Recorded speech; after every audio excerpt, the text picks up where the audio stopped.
Hello viewers, आज के समय में हम लोग समझने वाले जीएस के पेपर जो आपके होने वाले हैं, चाहे वो एलटी ग्रेड हो, चाहे डी ट्रिपल एस बी हो, या जो भी जीआईसी लेक्चरर ही क्यों ना हो, जो भी आपके कम्पिटेटिव एग्जाम्स की तैयारी आप कर रहे हो, जीएस तो मोस्ट इंपॉर्टेंट हो ही जा रहा है। तो जीएस थोड़ा आपको समझना है कि हम किस किस पॉइंट को टच करेंगे। आज मैं ऐसे पॉइंट को रखा हूँ जो हर एग्जाम सेट में कहीं ना कहीं देखने के लिए मिलता है, ये सबके लिए इंपॉर्टेंट है ओवरऑल।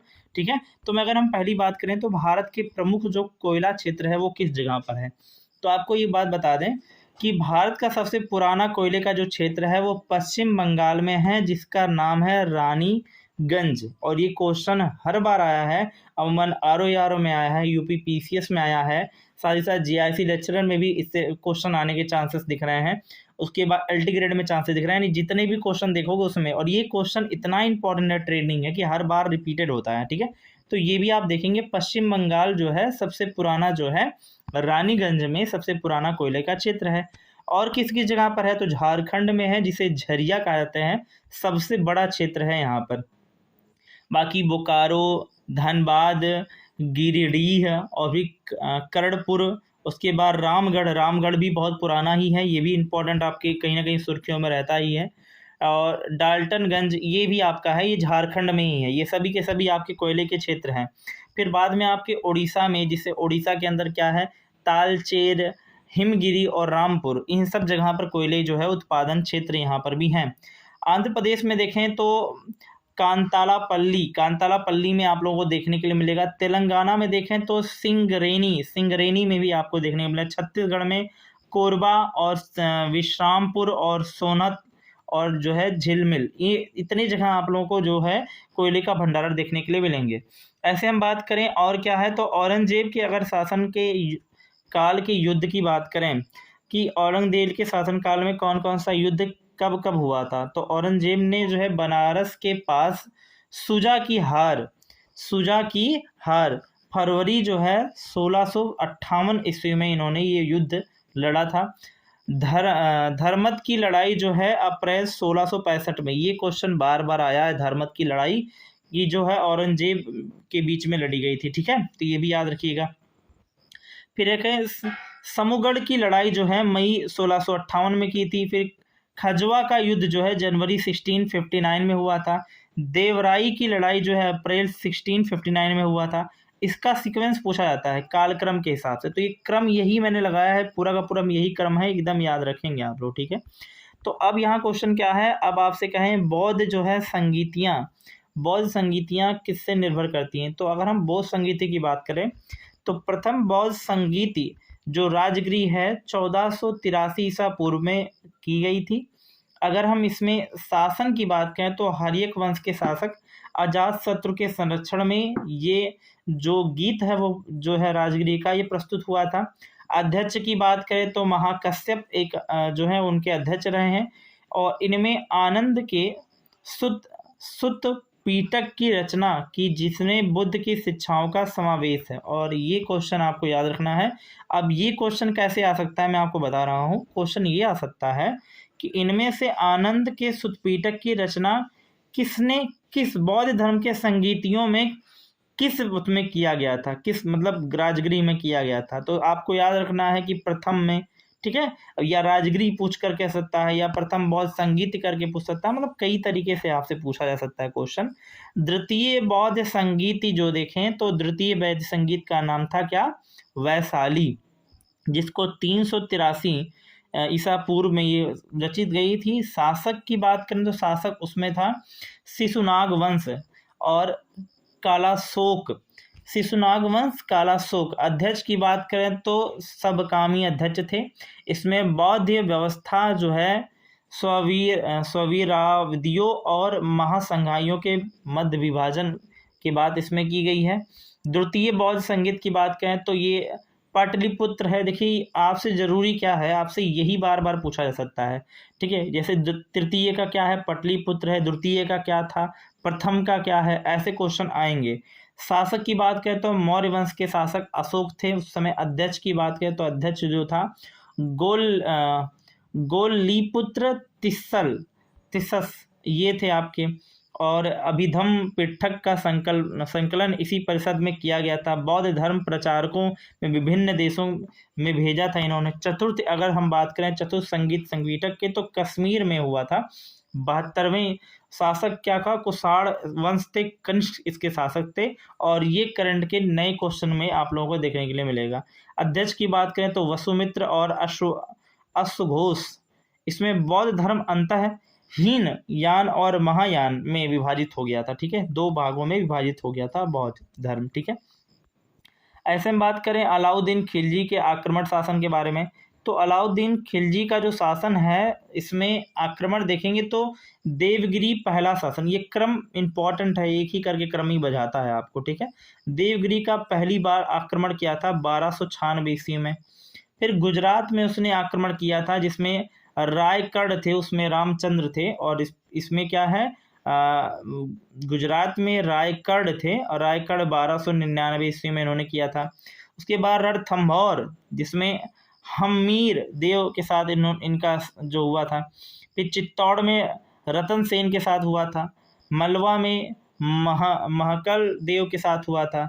देवगिरी में रामचंद्र के साथ। ठीक है, और फिर वारंग में रुद्रदेव के साथ। द्वार समुद्र में हेयसल वंश के साथ, यानी इन सभी वंश के साथ इसके क्या हुए, युद्ध की चीज़ें दी गई थी। अब संविधान की कुछ भाग हैं जो हमें याद करना है, रट लो ऐसे करके, जो बार बार, क्योंकि इसी से क्वेश्चन बार बार आने हैं। अगर आपका 1 नंबर से सिलेक्शन रुक जाए तो आपको बहुत कष्ट होगा। इससे अच्छा है रट ही डालो, ध्यान से समझ डालो। ठीक है, अगर हम भाग पहले की बात करें तो वो निर्भर है संघ और उसका क्षेत्र, जो अनुच्छेद 1 से लेकर के 4 तक को बताता है। ठीक है, भाग 2 की बात करें तो उसमें नागरिकता है, जिसमें अनुच्छेद 5 से लेकर के 11 इसके अंदर समाहित है। भाग 3 की बात करें तो ये मूल अधिकार बताता है। भाग 3 क्या बताता है, मूल अधिकार को बताता है। भाग 3 क्या बताता है, मूल अधिकार को बताता है।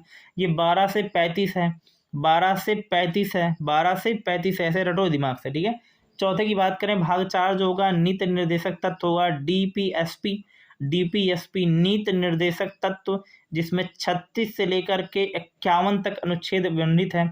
भाग 4 का ए में देखेंगे तो मूल कर्तव्य है, जिसमें 51 ए आता है। ये चीज़ इंपॉर्टेंट है, ये क्वेश्चन बजाने के लिए पूछता है आपसे। ठीक है, फिर भाग 5 की बात करें तो इसके अंदर संघ है, जो 52 से लेकर के 151 तक आते हैं। ठीक है, फिर राज्य की बात करें तो छठे में आपका राज्य आएगा। भाग छठे में आपका राज्य आएगा, जो 152 से लेकर के 237 तक आएंगे। छठे में आपका राज्य आएगा। छठे में आपका राज्य आएगा, जो 152 से लेकर 237 अनुच्छेद तक वर्णित है। 7वें में आपका राज्य भाग बी आएगा, जो 238 निश्चित इसके अंदर शामिल है।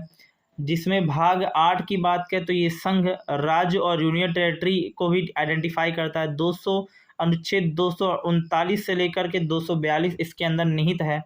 ऐसे ही भाग 9 की बात करें तो ये पंचायत राज की बात करता है।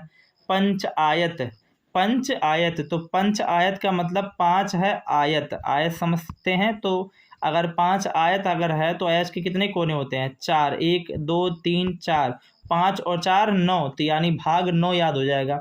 पंच आयत का मतलब 5, पंच मतलब 5, आयत मतलब भुजाएं, तो उसकी 4 भुजाएं होंगी, तो 5 और 4 9, तो भाग 9 याद हो जाएगा आपको, मुझे लगता है।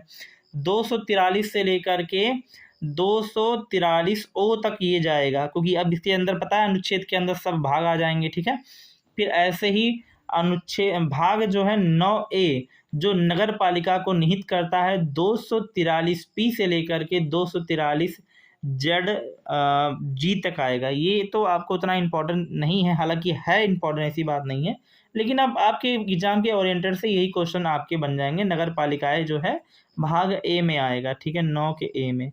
9 के बी में जो देखेंगे वह सहकारी समिति आएगी, 243 ZH से लेकर के 243 ZT तक आता है। ऐसे 10वें की बात करें तो अनुसूचित एवं जनजाति क्षेत्र के बारे में बताता है, 244 से लेकर के 244 ए तक वर्णित है। भाग हम बात करें इसी तरह से भाग 11 के बारे में, तो ये राज्य और उसके संबंध की बात करता है, 245 से लेकर 263 तक। भाग 11 जो है वो संघ और राज्य की बात करता है। भाग 11 जो है वो संघ और राज्य की बात करता है। भाग 12 जो है वित्त और संपत्ति इत्यादि उपबंध की बात करता है। 264 से 300 ए तक आता है। फिर ऐसे ही भाग 13 आएगा। भाग 13 व्यापार और वाणिज्य की बात करता है। 301 से लेकर 307 तक आएगा। फिर आएगा भाग 14 भाग 14 संघ और राज्य के अधीन सेवा 308 से लेकर 328 23 तक। भाग 14 ए की बात करें तो ट्रिब्यूनल की बात करता है। 323 से लेकर 323 ए बी भी आता है। भाग जो है ये इंपॉर्टेंट आपके फैक्टर हैं, ये थोड़ा सा दिमाग में रिकॉल ही कर लेना कि जो भाग है आपका देखने के लिए मिलेगा 15। भाग 15 किससे निर्भर करता है? तो भाग 15 है चुनाव चीज़ों से, चुनाव से निर्भर करता है।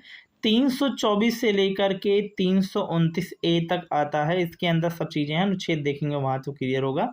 भाग हम बात करें 16 के बारे में तो ये विशेष उपबंध की बात करता है। 320 से 342 तक इसके अंदर वर्णित है। ऐसे ही भाग 17 की बात करें तो ये भाषा की बात करता है। 343 351 डोगड़ो खासो जयंती बहुत सारी भाषाएं जितनी हैं राज्य की अंतर वो देखेंगे तो वहाँ से मिलेगी, भाषाओं की यहाँ से है। फिर आपदा उपबंध की बात करें तो ये भाग 18 को निहित करता है। 352 से 360 इसके अंदर अनुच्छेद हैं। भाग 19 की बात करें तो भाग 19 विविध को वर्णित करता है। 361 से लेकर 367 के बीच में। भाग 20 की बात करें तो ये संविधान संशोधन को निहित करता है। 368। अब यही इंपॉर्टेंट है। भाग 20 संविधान संशोधन 368। भाग 20 संविधान संशोधन 368 रट लो अपने आप में, ठीक है। उसके बाद आता है भाग 21 जो अस्थायी या संक्रमणकालीन और विशेष उपबंध को बात करता है। 369 से लेकर के 392 तक।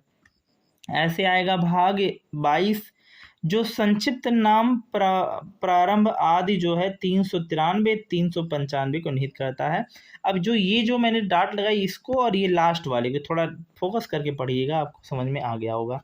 आई होप आपको मैं समझा पा रहा हूँ और आपको समझ में आ रहा होगा। अब हम बात करेंगे कि भारत के कुछ प्रमुख दर्रे जो बार बार सुर्खियों में रहते हैं, जैसे है ना जैसे आपके बहुत सारे दर्रे मैंने लिखे हैं, ठीक है। मैं पहले दर्रे की बात करूं, जैसे लिखा है चंगला दर्रा। चंगला जो है दर्रा, चंगला जनजाति भी होगी आगे चल के लद्दाख में देखने को मिलेगी। चांगला दर्रा लद्दाख, चंदला लद्दाख, चांगला लद्दाख, चांगला लद्दाख याद रखिएगा। खारदुग दर्रा लद्दाख, खारदुग दर्रा लद्दाख, खारदुग गल्ला ये भी आपका लद्दाख में रहेगा। लिपुलेख दर्रा उत्तराखंड, लिपुलेख उत्तराखंड, लिपुलेख उत्तराखंड, लिपुलेख उत्तराखंड, ऐसे 3-4 बार बोलेंगे तैयार हो जाएगा। माना दर्रा उत्तराखंड, माना दर्रा उत्तराखंड, माना दर्रा उत्तराखंड। नीति दर्रा उत्तराखंड, नीति दर्रा उत्तराखंड। ये सब एक जहाँ लिख करके इसलिए मैंने रखा हूँ कि जिससे आपको दुविधा ना हो। अगर इसका स्क्रीनशॉट लेना चाहते हैं स्क्रीनशॉट भी ले सकते हैं। माना दर्रा उत्तराखंड, नीति दर्रा उत्तराखंड, नीति दर्रा उत्तराखंड। नाथुला दर्रा सिक्किम, नाथुला दर्रा सिक्किम। अब ऐसे कैसे याद कर सकते हो? तो आपको पता है कि भारत की बात करें तो भारत का जो है अगर आप मैप बनाएंगे तो भारत की ये जो आपको दिखेगा, ठीक है, ये भारत का अंगूठा कहा जाता है। और ये क्या है? सिक्किम है। और सिक्किम भारत का अंगूठा है तो समझ लीजिए अंगूठे में अंगूठी पहना दी गई, नाथ दिया गया अंगूठी। तो नाथुला दर्रा सिक्किम, नाथुला दर्रा सिक्किम। जेलेप्लास दर्रा जो आप देखेंगे तो ये भी सिक्किम में होगा। जेलेप्लास दर्रा सिक्किम, जेलेप्लास दर्रा सिक्किम। तुजू दर्रा मणिपुर। उसके बाद याद रखेंगे बोमिडला दर्रा अरुणाचल प्रदेश ऊपर जो 7 सिस्टर उसमें होता है। यांगयाप दर्रा अरुणाचल प्रदेश, यांगयाप दर्रा। ये देखिए कुछ नाम अलग है ना, थोड़ा सा लेने में भी टाइम लग रहा है, नाम को कन्फ्यूजन है। तो ये अरुणाचल, देखिए थोड़ा नाम में जो बहुत ज़्यादा थोड़ा गड़बड़ाहट और चीज़ें दिख रही हैं, ये सभी अरुणाचल प्रदेश के ही हैं। ये आप लोग याद रखिएगा। जैसे दीफू दर्रा अरुणाचल प्रदेश, चंकन दर्रा अरुणाचल प्रदेश। दीफू दर्रा ये सुर्खियों में रहा है तो इसको इम्पोर्टेंट, ये मुझे लगता है आने वाले टाइम में ये क्वेश्चन आ सकते हैं। अगर हम बात करें 17वां 17 सतत विकास लक्ष्य 2030 रखा गया है और इससे एक क्वेश्चन आने ही आने हैं। ये सिर्फ डायरेक्ट लक्ष्य पूछ सकता है क्योंकि भारत सरकार ने 2030 तक ये लक्ष्य रखा है कि 17 चीज़ें हम मुक्त कर देंगे। तो ये याद रखिएगा, पहला लक्ष्य इनका है गरीबी उन्मूलन। गरीबी उन्मूलन, और गरीबी उन्मूलन में बात करें तो डाटा जो आ रही है सर्वे, सबसे गरीब देशों की बात करें तो सबसे गरीब राज्य की बात करें अगर भारत में तो आता कौन सा है? बिहार है। ठीक है, सबसे गरीब में आएगा बिहार, फिर आता है झारखंड, ठीक है, फिर आएगा आपका उत्तर प्रदेश। उत्तर प्रदेश भी आपका गरीबी में आता है तीसरे नंबर पे। ठीक है, पहले पे आएगा वो, दूसरे पे ये, तीसरे पे ये, तो इतना तो याद ही रख सकते हैं। फिर आएगा लक्ष्य दूसरा जिसमें शून्य जो है भूखमरी आपको दिखने मिलेगी। भूखमरी क्या करना चाह रहे हैं? शून्य करना चाह रहे हैं। गरीबी उन्मूलन, भूखमरी शून्य, गरीबी उन्मूलन, भूखमरी शून्य। अच्छा स्वास्थ्य और खुशहाली तीसरा लक्ष्य, अच्छा स्वास्थ्य और खुशहाली। चौथा लक्ष्य गुणवत्तापूर्ण शिक्षा। पांचवा लक्ष्य लैंगिक असमानता, लैंगिक समानता। छठवां लक्ष्य स्वच्छ जल और स्वच्छता। सातवां होगा सस्ता और स्वच्छ ऊर्जा। आठवां लक्ष्य की बात करें अच्छा कार्य और आर्थिक विकास। आठवां क्या? अच्छा कार्य और आर्थिक विकास। नौवां लक्ष्य उद्योग नवाचार और बुनियादी ढांचा उद्योग। 10वां की बात करें तो असमानता कम करना। 11वां की बात करें टिकाऊ शहर और समुदाय। 12वें की लक्ष्य के बाद जिम्मेदार उपभोक्ता और उत्पादन। 13वें की बात करें तो जलवायु कार्यवाही। 14वें की बात करें जल के नीचे जीवन। अगर हम 15वें की बात करें तो भूमि पर जीवन। 16वें की बात करें तो शांति और मजबूत जो है संस्था। 17वें की बात करें अंतिम लक्ष्य प्राप्त करने के लिए साझेदारी। और ये क्वेश्चन, ये जो आपको मैं डायरेक्ट इतना सारा करा रहा हूँ, ये सब इम्पॉर्टेंट है। एक एक टर्म जो मैं बता रहा हूँ सब इम्पॉर्टेंट है। महत्वपूर्ण प्राकृतिक अम्ल जो है वो बहुत ज़्यादा हैं, जैसे सिरके के अंदर एसिटिक एसिड पाया जाता है, इसका फार्मूला होता है CH3COOH एसिटिक एसिड। संतरा नींबू के अंदर सिट्रस एसिड पाया जाता है, सिट्रस फ्रूट पाया जाता है। इमली और अंगूर के अंदर टारटेरिक अम्ल पाया जाता है। इमली और अंगूर के अंदर क्या पाया जाता है? टारटेरिक अम्ल पाया जाता है। टमाटर के अंदर ऑक्जेलिक एसिड पाया जाता है। टमाटर के अंदर क्या पाया जाता है? Oxalic acid. ठीक है, चींटी और बिच्छू का जो डंक है उसमें मेथेनइक एसिड पाया। मेथेनइक एसिड को कहीं फॉर्मिक एसिड करा हुआ मिल जाए तो कन्फ्यूज मत होना, क्योंकि चीज़ यही है, HCOOH ही बोलते हैं, फॉर्मिक एसिड या मेथेनइक एसिड। तो मुझे इतना तैयार हो गया होगा। संतरे में बताओ, तब याद करके आंख बंद करके संतरे में सोचो कौन सा होगा। संतरे में होगा सिट्रिक एसिड, इमली में होगा टार्टेरिक एसिड, और उसके बाद टमाटर में होगा ऑक्जेलिक एसिड। ठीक है, ऐसे करके दिमाग में लगाएंगे तो आपको याद हो जाएगा। ठीक है, महत्वपूर्ण जनजाति विद्रोह क्रम याद रखेंगे और ये भी आता है, इसके क्रम इंपॉर्टेंट हैं। अब क्रम मैंने लगा के रखे हैं। सन्यासी विद्रोह 1763 में, पाइन विद्रोह 1817 में, भील विद्रोह 1818 में, छोटा नागपुर का विद्रोह 1820 में। यही क्रम पूछा गया था। ठीक है, बहुत सारे क्रम पूछे जाते हैं। रामोसो विद्रोह 1822 में, अहोम विद्रोह 1828 में, बहावी आंदोलन 1830 में, कोल विद्रोह 1831 में, कूका विद्रोह 1840 में, सांथाला विद्रोह 1855 में, मूंगा विद्रोह 1895 में, ताना भगत आंदोलन 1914 में, एका विद्रोह 1921 में, मोपला विद्रोह 1921 में, रंपा विद्रोह 1922 में। तो ये सब विद्रोह जितना मैं बता रहा हूँ ये सब इम्पोर्टेंट है। भारत की विश्व की प्रमुख जनजातियाँ, ये भी क्वेश्चन आते हैं, इस समय ट्रेंडिंग में है, क्योंकि आपको पता है कि कितना GS है, अथाह समंदर है। तो मैं वो चुनिंदा टॉपिक ले रहा हूँ जो शायद सब कवर ना कर रहे हों। ठीक है, तो ये याद रखेंगे। पिंगमीज जो है कांगो बेसिन से जनजाति है। पिंगमीज की जनजाति क्या होगी? Congo basin. बोरो जनजाति जो है वो ब्राजील में निवास करती है। इंकाथा जनजाति दक्षिण अफ्रीका में याद करती है। हैदा जनजाति अमेरिका में, ये याद रखिएगा, हैदा जनजाति अमेरिका में। हैदा अमेरिका में, ठीक है। तारता तारता युकार्धिर जो है साइबेरिया में। याद रखेंगे, दो जनजातियां अलग हैं जो साइबेरिया में पाई जाती हैं। बद्दू जो है वो अरब में पाया जाता है। याकूब जनजाति जो है टुंड्रा प्रदेश में पाई जाती हैं। जुलू जनजाति जो है नेटाल प्रांत और दक्षिण अफ्रीका में पाई जाती है। मसाई जनजाति जो है वो पूर्वी अफ्रीका या केन्या में पाई जाती है। ये क्वेश्चन आपका आया हुआ है, केन्या में निम्न में से कौन सी जनजाति पाई जाती है? तो मसाई जनजाति पाई जाती है, याद रखेंगे, ठीक है। एक बार आंख बंद करके जैसे मैंने पढ़ा है वो आप लोग पढ़ेंगे तो आपका तैयार हो जाएगा, ठीक है। अगर हम बात करें नेक्स्ट में मध्यकाल के कुछ प्रमुख युद्ध, तो मध्यकाल में युद्ध हुए थे, जैसे घाघरा का युद्ध हुआ था 1529 में, चौसा का युद्ध हुआ था 1539 में, केन्या का युद्ध हुआ था 1540 में। ये सब मध्यकालीन युद्ध हैं और ये क्वेश्चन आए हैं एग्जाम में बहुत बार। पानीपत का द्वितीय युद्ध जो हुआ था ये भी आपका 1556 में हुआ था।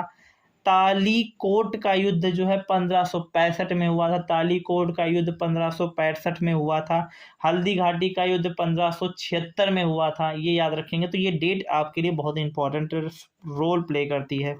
ऐसे ही बात करें भारत के कुछ प्रमुख राष्ट्रीय उद्यान के बारे में, तो ये सब उद्यान पूछे जाते हैं, बार बार रिपीट हुए हैं। दाचिगाम राष्ट्रीय उद्यान जम्मू कश्मीर में।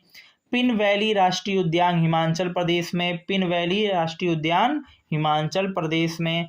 बादीपुर राष्ट्रीय उद्यान कर्नाटक में। बादीपुर जगह है, ठीक है, कर्नाटक में, तो बादीपुर वहां से याद हो जाएगा। बेतला राष्ट्रीय उद्यान झारखंड में। बेतला राष्ट्रीय उद्यान झारखंड में। बेतला राष्ट्रीय उद्यान झारखंड में। पंबादुल सोल राष्ट्रीय उद्यान केरल में। इराविकुलम राष्ट्रीय उद्यान केरल में। तो ये कुलम कुलम वर्ड जहां दिखेंगे ना, दुलम कुलम, दुलम कुलम, दुलम और कुलम, ये सब के सब केरल में होंगे, याद रखिएगा। दुलम और कुलम ये दोनों चीजें आपके, जैसे पंबादुलम 16 राष्ट्रीय उद्यान केरल में, दुलम आया ना यहाँ पर। उसके बाद इराविकुलम, तो कुलम ये मतलब केरल का और नीचे वाले एरिया का कुछ नाम थोड़ा अलग रहता है, तो वो उससे क्लियर आप कर सकते हैं कि किस तरह से क्वेश्चन है। देखिए ये क्वेश्चन हूबहू हर एग्जाम में, ये पीसीएस तक के एग्जाम में आता है और बार बार बच्चे इस पे कंफ्यूज होते हैं, तो ये याद रखिएगा।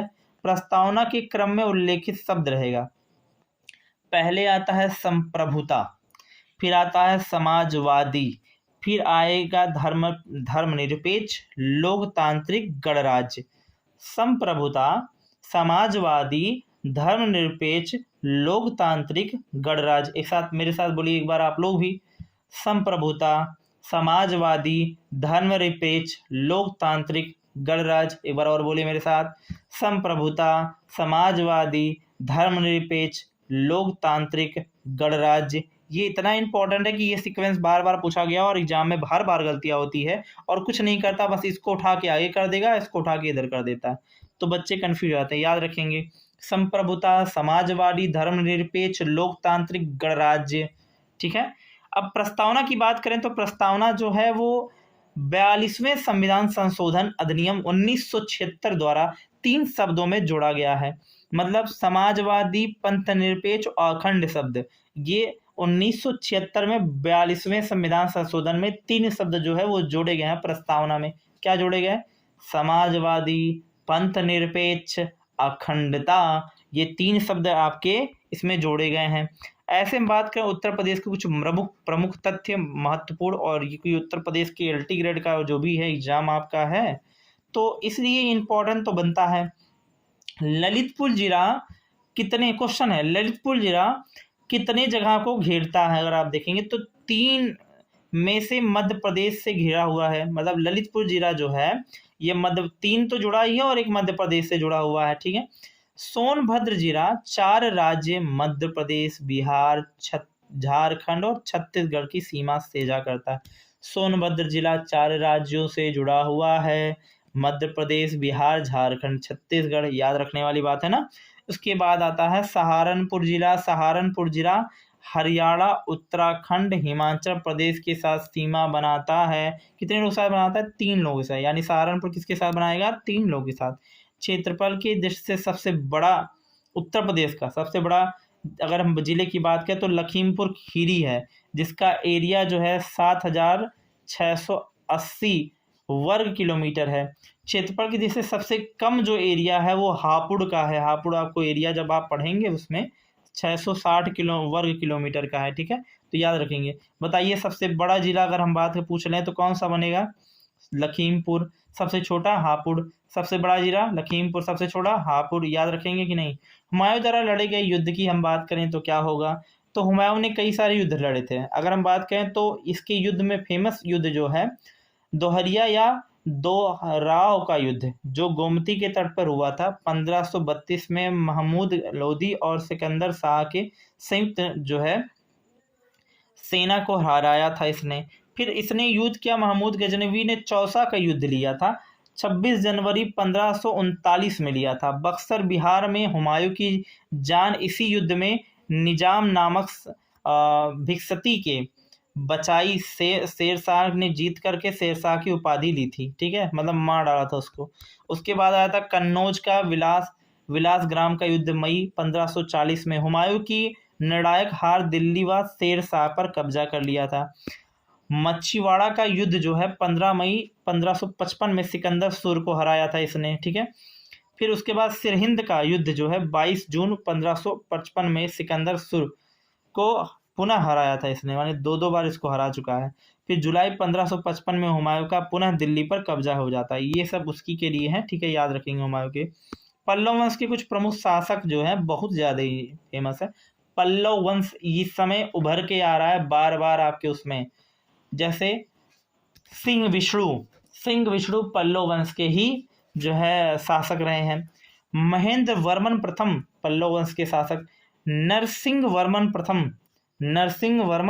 प्रथम, महेंद्र वर्मन द्वितीय, परमेश्वर वर्मन प्रथम, नरसिंह प्रथम, राजसिंह, परमेश्वर वर्मन द्वितीय। अब इतने सारे नाम हैं कि देखिए इसमें बस आपको एक याद करना, प्रथम द्वितीय लगाते चले जाइए, आपका काम बन जाएगा, ठीक है। तो ये चीज याद रखेंगे तो आपका काम बन जाएगा।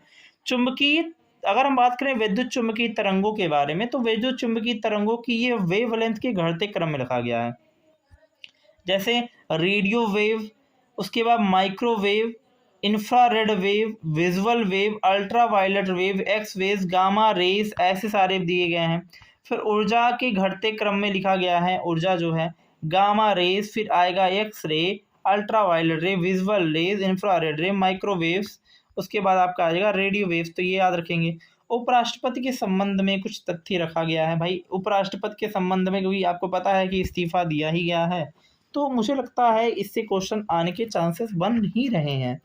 अगर हम बात करें हैं तो उपराष्ट्रपति के संदर्भ में, तो उपराष्ट्रपति के संदर्भ में क्या है, यह राज्यसभा का सदस्य नहीं होता, ये सच बात है, अतः इसे मतदान का अधिकार नहीं है, किंतु सभापति के रूप में निर्णायक पद मत दे सकता है। मतलब सभापति के रूप में ये निर्णायक पद दे सकता है, लेकिन भाई मतदान करने का अधिकार नहीं है।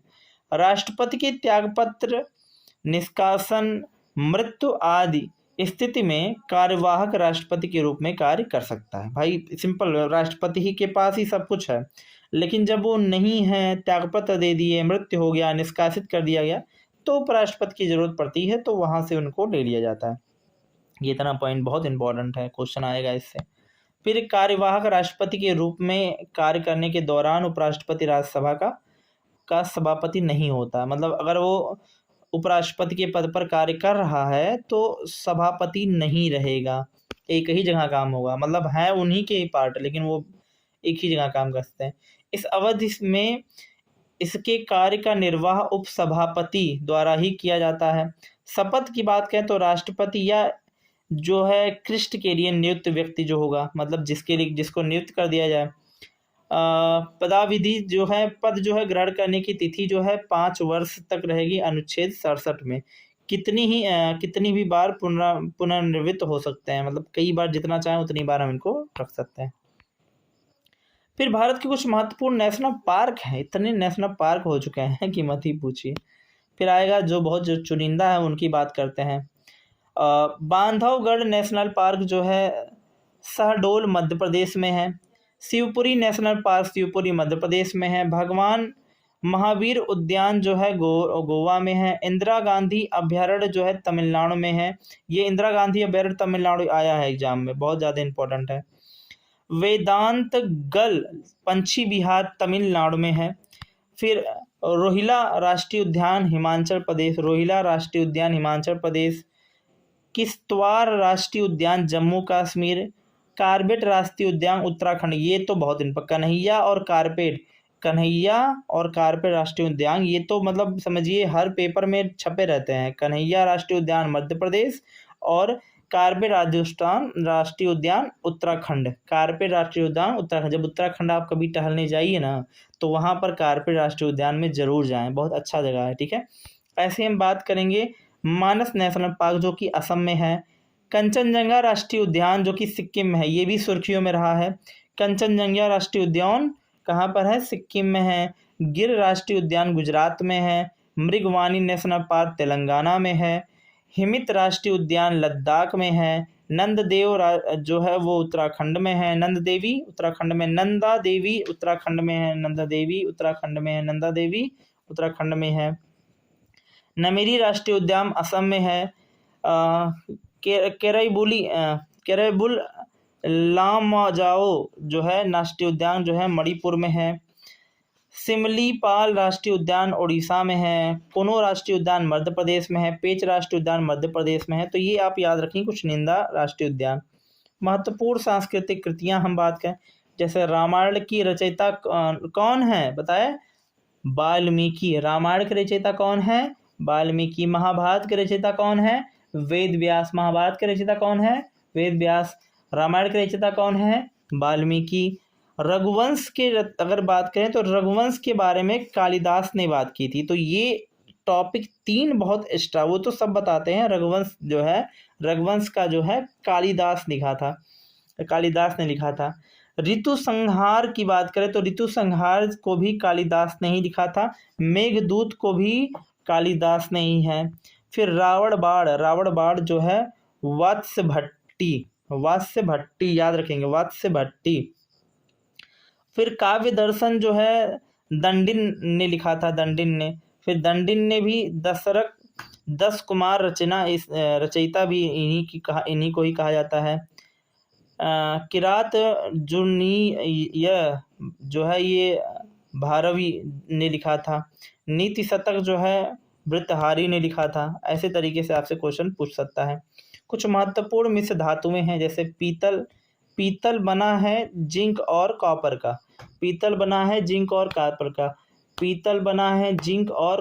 याद रखिए, ऐसे 3-4 बार रिकॉल करें। पीतल बना है जिंक और कॉपर का। कांसा बना है तांबा और टिन का। टाका यानी सोल्डर बना है टिन और शीशे का। ये क्वेश्चन आता है भाई, टाका यानी सोल्डर, टिन और शीशा, बहुत बार आया है। टिन और शीशा, टाका यानी सोल्डर जान रहे, सोल्ड करने के लिए जो यूज है, टिन और शीशे का।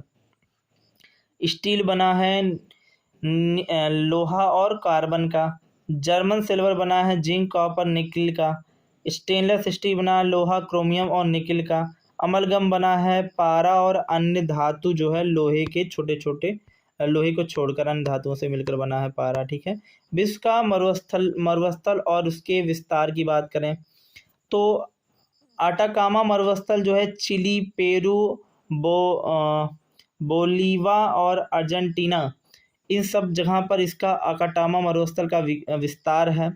फिर कालाहारी मरुस्थल जो है वो साना, ये क्वेश्चन आया हुआ है। कालाहारी मरुस्थल किससे जुड़ा हुआ है? तो वो साना से जुड़ा है। नामीबिहार से, दक्षिण अफ्रीका से जुड़ा हुआ है। अरब का जो मरुस्थल है वो जनाड से, इराक से, कुवैत से, ओमान से और कतर से जुड़ा हुआ है। यानी अरब का जो मरुस्थल है कहाँ से जुड़ा हुआ है? इन सब जगह से। सऊदी अरब से, संयुक्त राष्ट्र अमीरत से, यमन से जुड़ा हुआ है। गोबी का मरुस्थल जो है मंगोलिया और चीन से जुड़ा हुआ है। ग्रेट विक्टोरिया का मरुस्थल ऑस्ट्रेलिया से जुड़ा है। पेटागोनिया का मरुस्थल अर्जेंटीना चिली से जुड़ा हुआ है। थार का मरुस्थल भारत और पाकिस्तान से जुड़ा हुआ है। ये बात आपको मुझे लगता है समझ में आ रहा होगा, ये तो आप ही हो, भारत में ही हो, तो ये थार का मरुस्थल तो पता ही होगा। फिर आपका आता है सीरिया। सीरियाई मरुस्थल जो है सऊदी अरब, जांड और सीरिया से, इराक से जुड़ा हुआ है। उसके बाद आता है आपका चिहुआहुआ मरुस्थल जो है मैक्सिको और संयुक्त राष्ट्र अमेरिका से जुड़ा हुआ है। ये एक सुर्खियों में रहा है, तो ये भी आपके क्वेश्चन आने के चांसेस हैं। आई होप आप लोगों को पूरी चीज़ें समझ में आ गई होंगी। अगर आप लोगों को ये चैनल सही लग रहा हो और आपके लिए ऑथेंटिक नॉलेज रहा हो तो चैनल को सब्सक्राइब और लाइक कीजिएगा। तब तक के लिए धन्यवाद। जय हिंद।